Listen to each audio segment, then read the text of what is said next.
Yeah, I'm just here with Nick Manners. How you doing, Nick? I'm not bad, Ralph. I'm not bad. It's nice to see you again. Always good to see you, actually. Always good to see you as well, mate. Bless. I mean, Nick, you know, it was a hard fight for Josh. He come through with flying colours. How do you assess his performance tonight as his trainer?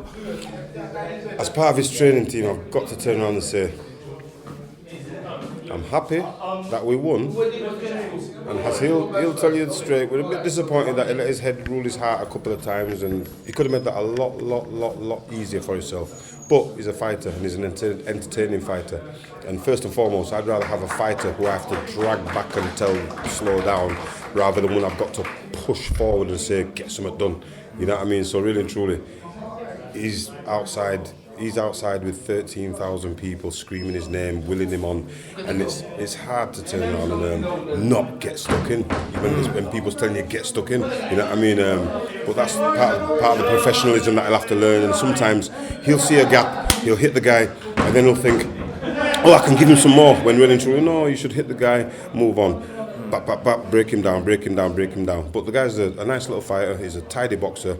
The fact that he beat him, I think he was beaten convincingly. The fact that he beat him convincingly, and also we're a bit critical and say there's one or two problems that we say, listen, address that.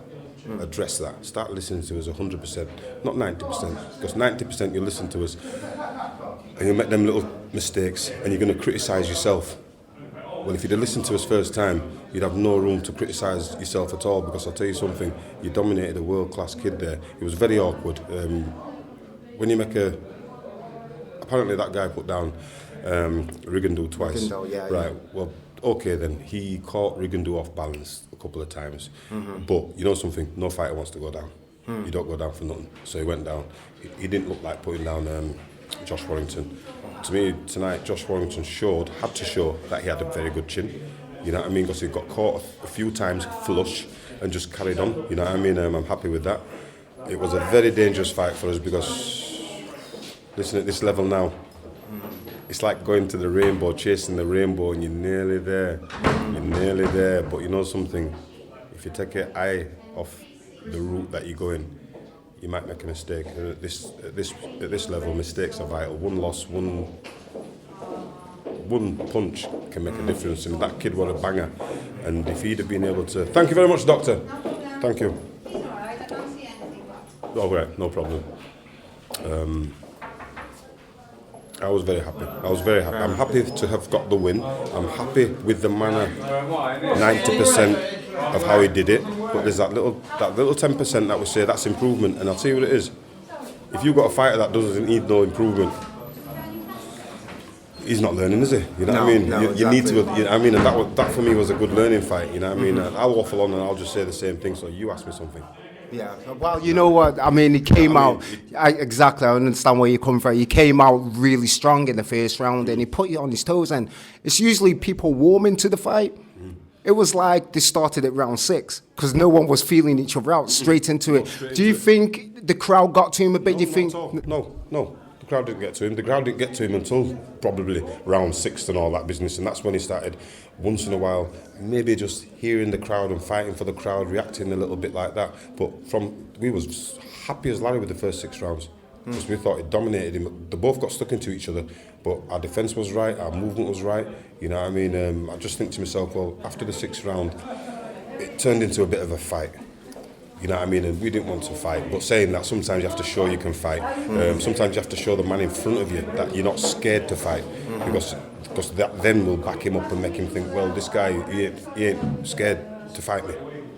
So, if you don't let a man know that you're prepared to fight, you know what? He's going to come and fight you. You know what I mean? So you got to let him know sometimes. But we were sitting around saying you could make it so much easier. You could box him, beat him up, and break him down. But that kid was tough. He was very tough. I see. He was tough. Although it was like he had more range on Josh. Yeah. It looked like Josh beat him to the jab, especially in the first 3 rounds. You got to be sharp. You got to have a jab in this game. If you haven't got a jab in this game, I'll tell you what, you got a flatter nose than me. You know what I mean? I'm telling you got to have a jab in this game. And I'll tell you something. He's got a sharp jab. He's got good punches, good variation of punches. Obviously, there's improvements that we could do. But you know what? Right now, we're quite happy with getting the win against a very dangerous opponent. You know what I mean? An opponent that we respected, we was fearful of, but we was fearful of his ability if he was able to do what he wanted to do. Because he had some long levers, and when he rotated, it was very awkward. He wasn't conventional. It was very awkward, and you could see that he was trying to generate power in the way that he was just rotating and bang, and he caught Josh a few times. And you know what? Good. I mean, Good. But you know something, he tested his. He showed that he's got a chin. We don't want him to prove that again. But just at this point in time now, we know Josh Warrington's got a chin. We know he's got a good punch because he had that kid buzzed a few times and that. But that kid was a tough kid. You know what I mean? We're happy. We are happy. I mean, I was speaking to a lot of journalists at ringside and looking at the scorecards. Obviously, the scorecards were really wide. Did you see it that way, or did you see it closer? 5 rounds. Yeah, that's how I saw it as well. 5 rounds. You know what I mean? But did somebody had it 13 rounds, didn't they? Yeah. I mean, which was ridiculous. Because at the end of the day, I gave a couple of the middle rounds to the other guy. Touch and go. Yeah, but you know. it's a matter of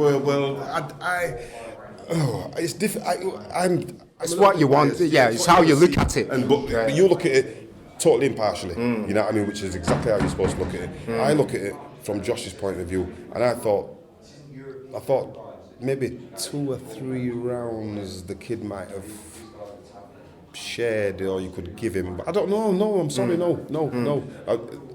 Overall, the fight, Josh won it.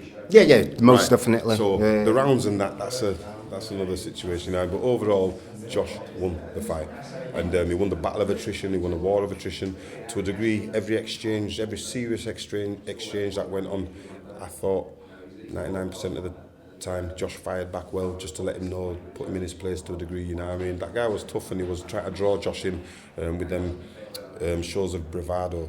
You know, like when Josh would catch him with a good shot and he'd go, and it was like, come on, walk onto something. I don't know. You know what I mean? I don't think so.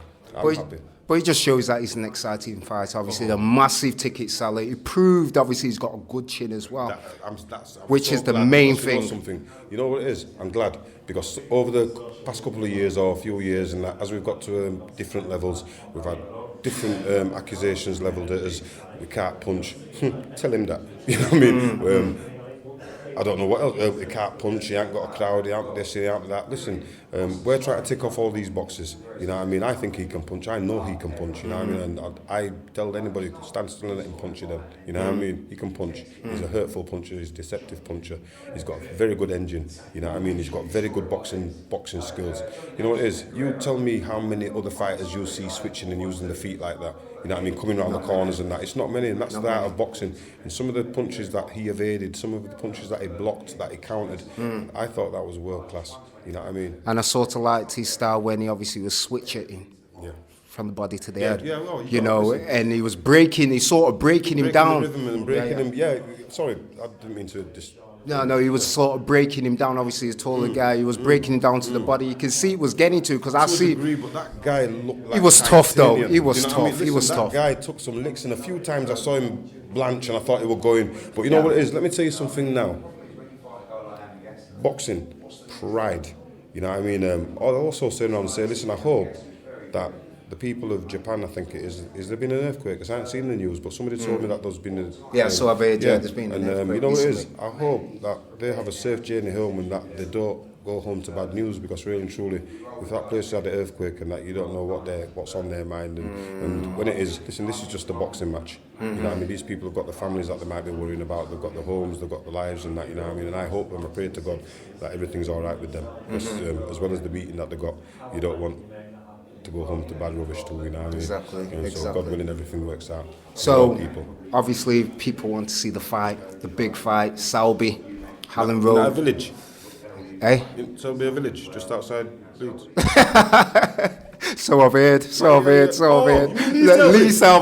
Lee Selby. Stay with me now. Lee Selby. All right. Let's give you some Lee Selby. Right, I like Lee Selby. I really like Lee Selby. I think he's a quality kid. He's supposed to be here tonight, but he never turned up, did he? Is he going to come here? Dragons Den. Let me tell you, Lee Selby. If you won't come here, how do you expect your fans to come here? You know what I mean? Wow, big statement, big statement. If you won't come here, how do you expect your fans to come here? What you scared of? What you worried about? You know what I mean? If you're not worried about us, forget about us. You know what I mean? And how do you see that fight happening? How do you see it going with the styles gelling? You backing your man for a stoppage or a points win? I don't back for points and I don't back for stoppage. I back for a win. We work to win, that's all. We look to win. We're not looking for a stoppage, we're not looking for points, we're looking to win. You know what I mean? And as long as we can win more rounds than the other kid in the other corner, you know what I mean? If we go 7 to if there's 12 rounds and we won 7, we win. Yeah. If there's however many, whatever happens, as long as we win, that's what we work for. You know what I mean? We've got plans. We've got a couple of contingency plans for Lee Selby. You know what I mean? And I'll tell you what we might do, just to put a distraction on him. Might throw in 2 sheep too. I'm joking. You know what? It's always a pleasure, man. You give me jokes. Listen, let me tell you something about boxing. Yeah. All right? The punches hurt. Yeah. Some of the things that go on hurt. But you know what? Laugh. We've got to have banter, you know what I mean? You got to have banter. Because most yeah. people like Nick Blackwood, you know, most people get injured. It's a dangerous sport, but you got to have banter. But you got to have banter, you know what I mean? I'm glad that Nick Blackwell's all right. Yeah, you know yeah. what I mean, I think it's a shame. It's a shame that anybody gets in that situation, you know what I mean? It is a real shame. I'll say no more on that, but you know what I mean? I feel for Gary Lockett. Gary Lockett right now, I feel for him because, you know, as a trainer, he must be scratching his head wondering, should I, would I, should I, that? And you know what? Whatever happened, you know what I mean? You just get over it and look after your fighter. Simple as that.